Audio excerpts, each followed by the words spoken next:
Hello বন্ধুরা, তোমরা সব কেমন আছো? আমার এই নতুন ব্লগে তোমাদের সবাইকে স্বাগত। আশা করি তোমরা সব ভালো আছো আর আমিও ভালো আছি। আজকে পয়লা বৈশাখ, তো আজকে আমার এই নতুন ব্লগটা বানিয়েছি, তো পোস্ট করতে অনেকটাই দেরি হয়ে গেল। এটা হচ্ছে নববর্ষের ব্লগ। তো চলো দেখি আজকে কি কি আমি করেছি সারা দিন। তো সকালে উঠে ঘরের সব কাজ করে এখানে সকালের ব্রেকফাস্টের জন্য লুচি বানাবো ভাবলাম। তো আজকে লুচি হবে, ছুটির দিন আজকে। তো এখানে চা বানিয়ে নিচ্ছি, ততক্ষণ ময়দাটা মেখে রেখে দিয়েছি। লিকার চা একটু করে নেব ফ্লেভার টি। এই চাটা খেয়ে এবারে আমি পাশে আলু ভাজা বসিয়ে দিয়েছি ননস্টিকে। সাদা আলু ভাজা বানাচ্ছি, এটা আমার বাচ্চারা খুবই ভালোবাসে লুচির সাথে খেতে।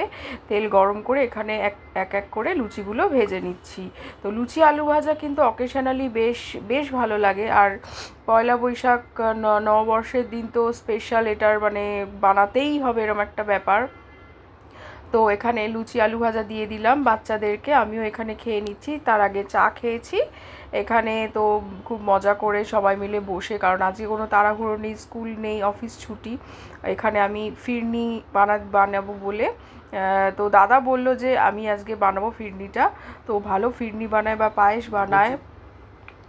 তো এখানে আমি ভালো করে ফুটিয়ে নিয়েছে এখানে। আর দেখো এখানে দুপুরে আমি একটা ফিরনি দিয়ে সানডে বানিয়ে নিয়েছিলাম। ফিরনি তো অলরেডি করেই ছিল আমার হাজব্যান্ড। তো এখানে নাটস দিয়ে আর রোজ সিরাপ দিয়ে দারুণ একটা সামারের মানে খাওয়ার জন্য এখানে একটা সানডে বানিয়ে নিয়েছি। আইসক্রিমের সানডে হয়, আমি ফিরনি দিয়ে সানডে বানিয়েছি। আর আমি সেদিনকে দুপুরের কোনো রান্নাবান্না করিনি, পাশে একটা হোম ডেলিভারি থেকে খাবার নিয়ে এসেছিলাম।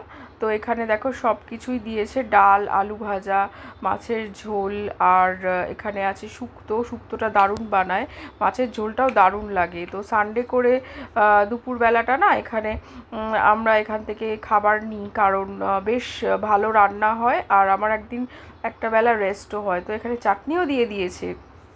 চাটনিটা তো প্রত্যেক দিনই থাকে, আমরা তো আর প্রত্যেক দিন নিই না। তো আমাদের কাছে এটা স্পেশাল সানডে লাঞ্চ, এটা দিয়ে আজকে লাঞ্চ করে নেব। তো ভিডিওটা ভালো লাগলে অবশ্যই লাইক কমেন্ট শেয়ার করে দেবে, আর পেজটাকে অবশ্যই ফলো করে দেবে। আমি সুদীপ্তা, চলে এসেছি সুদীপ ব্লগস থেকে। তো এই দেখো বিকেলে বেরিয়ে পড়েছিলাম হালখাতা করতে। তো এখানে আমার এক বন্ধুর শপ আছে, টেলারিং শপ, এখানে চলে এসেছিলাম। দুটো ডেলিভারিও নেওয়ার ছিল। আর এখান থেকে দেখো ডেলিভারি নিয়ে একটা দারুণ একটা স্ন্যাক্সের প্যাকেটও পেয়ে গেলাম। তো এখানে দাদা আর আমি চলে এলাম বাড়িতে এগুলো রেখে আবার একটু বেরোবার জন্য। তো এখানে দেখো একটা ব্যাগও গিফট পেয়ে গেছিলাম একটা দোকান থেকে, কসমেটিক্স কিনেছিলাম অনেকগুলো, তো সেখান থেকেই পেয়েছিলাম। তো রাত্রির ডিনার এখানে বানাচ্ছি। তো পাবদা মাছের ঝাল বানিয়ে নিচ্ছি, এখানে লঙ্কা আর রসুন পেস্ট করেছি, একটা টমেটোও দিয়ে দিয়েছি, ভালো করে পেস্ট করে নিয়ে কালো জিরে ফোড়ন দিয়ে এই পাবদা মাছের ঝাল দিয়ে আজকে ভীষণভাবে সুন্দর একটা ডিনার বানিয়ে নিচ্ছি। আর এখানে দেখো আলু চোখা মাখার জন্য আলু সেদ্ধ নিয়ে নিয়েছি, পেঁয়াজ রসুন দিয়ে শুকনো লঙ্কা ফোড়ন দিয়েছি সর্ষের তেলের মধ্যে।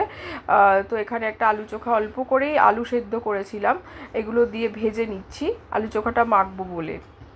এটা দিয়ে খেতে কিন্তু আমার ভীষণ ভালো লাগে। কারা কারা বলো তো পান্তা ভাত খেতে ভালোবাসো? আমি আলাদা করে ভাত একটু ভিজিয়ে রেখেছিলাম, আজকে খুব পান্তা ভাত খাওয়ার ইচ্ছা হচ্ছিল। লেবু নিয়ে নিচ্ছি, গন্ধরাজ লেবুটা নেই দেখলাম, তো রাত হয়ে গেছে আর তো বাজার খোলা নেই, বাজারে পাওয়া যাবে না, ওই জন্য এই লেবুটা দিয়ে যে কাজ চালাতে হবে। ভালো করে মেখে নিচ্ছি। তো পাশে এই আলু সেদ্ধটাও ভালো করে মেখে নিয়েছি, একটু পেঁয়াজ কুচি দিয়ে দিলাম, কাঁচা লঙ্কা একটু টিপে দেবো, আমি তো ঝাল খেতে ভীষণ ভালোবাসি। এখানে দেখো আলু চোখা অলরেডি মাখা হয়ে গেছে। এই পান্তা ভাতের সাথে আলু চোখা এত গরম পড়েছে না, এটা খেয়ে যে কি আনন্দ, কি স্বাদ আর কি বলবো। বাচ্চারা মাছ দিয়ে ভাত খেয়ে নিল। তো ভিডিওটা কেমন লাগলো অবশ্যই জানিও। চলো টাটা বাই, পরে আবার চলে আসবো।